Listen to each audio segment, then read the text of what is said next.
In a world of hyperconnectivity, we seem more disconnected than ever from the living world. A world of natural wonder that has its own systems in place and masters the art of coexistence. We, humans, have placed ourselves outside this way of living, but it can teach us the biggest lessons and leave us in awe. What happens when we reconnect to the nature from which we arose, move in sync with it and coexist in a symbiotic way? Will we make other decisions? Will it change the way we perceive ourselves? What and who can teach us if we are willing to listen? We invite you to be open and amazed by today's guests as they offer a glimpse into their art of coexistence.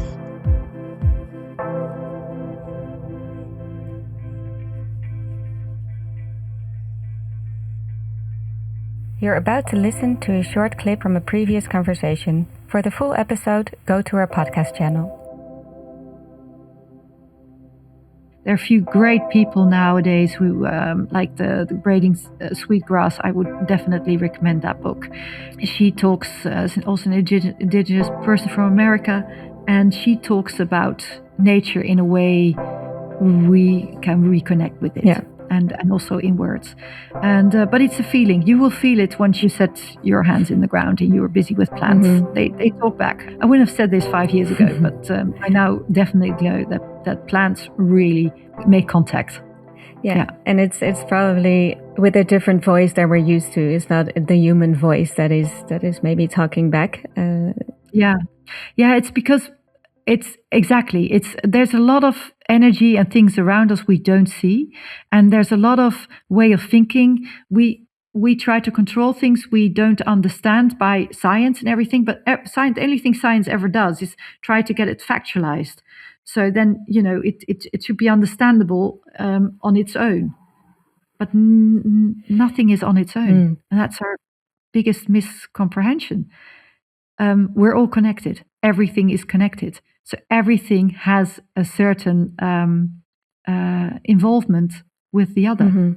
So if we cut those things loose and we think, oh, but this is the case, then we're not grasping the whole picture. So there's that we can't solve the problems we have now with the mind. And it's not possible. No. And with your personal story that you just shared as well, everything is connected, and here the life and death is also very much connected for you. From what I understood of it is that after that experience, things shifted for you as well. Like you also look at relationships maybe in a different way, and looking at loss and control in a different way, because there's nothing you can control about life and death, right? That's really, I think that's really has been about letting go, and not.